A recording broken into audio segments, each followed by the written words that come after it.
ST बसच्या अनियमित सेवेविरोधात विद्यार्थ्यांचे रास्ता रोको आंदोलन। नांदगाव खंडेश्वर येथे एसटी महामंडळाच्या अनियमित सेवा विरोधात संतप्त विद्यार्थ्यांनी आज रास्ता रोको आंदोलन केलं। बस न थांबवणे, अपशब्द वापरणे आणि गैरवर्तन यामुळे त्रस्त झालेल्या विद्यार्थ्यांनी घोषणाबाजी करत आपला संताप व्यक्त केला। अमरावती जिल्ह्यातील नांदगाव खंडेश्वर येथे आज विद्यार्थ्यांनी एसटी बसच्या अनियमित आणि गैरसोयीच्या सेवाविरोधात रास्ता रोको आंदोलन केलं। हे आंदोलन ऑल इंडिया स्टुडंट फेडरेशन आणि इतर विद्यार्थी संघटनांच्या पुढाकाराने झालं। विद्यार्थ्यांचे म्हणणे आहे की एसटी बस चालक थांबावर असूनही गाडी थांबवत नाही, हात दाखवून बस थांबवली जात नाही। काही वाहक विद्यार्थ्यांशी असभ्य भाषेत बोलतात आणि गैरवर्तन करतात।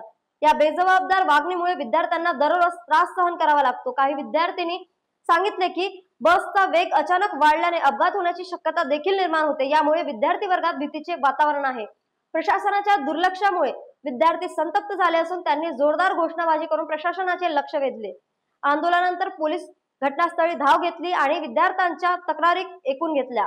एसटी महामंडळाने या तक्रारीचे गांभीर्य लक्षात घेऊन तत्काळ उपाययोजना करावी अशी मागणी विद्यार्थ्यांनी केली आहे। आता प्रशासन यावर काय कारवाई करते हे पाहणं महत्त्वाचं ठरणार आहे। आम्हाला इथे रस्त्यावर बसावं लागतं।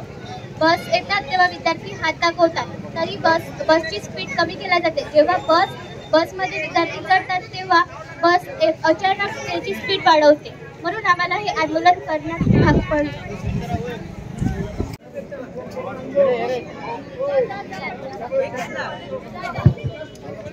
नमस्कार, माझे पूर्ण नाव किशोर कळंबे। मी दररोज नांदगाव खंडेश्वर येथे प्रवास करतो। काही कंडक्टर काही मुलांना शिवीगाळ करतात, मारहाण पण करतात आणि अव्यवस्थित भाषेत बोलतात।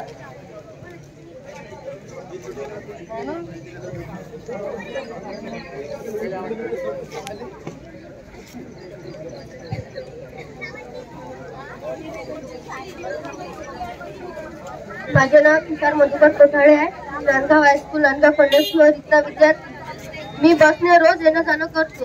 तरी मी दिनांक 8/9/2025 रोजी माझा पेपर असल्यामुळे मी पेपर सोडून घरी येत होतो।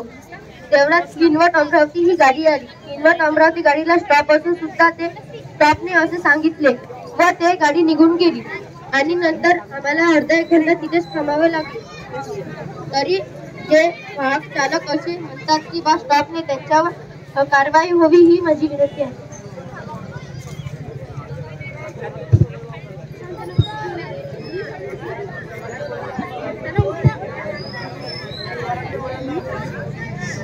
न्यूज एक्सप्रेस साठी अनंतोजी कालिदास यांची बातमी।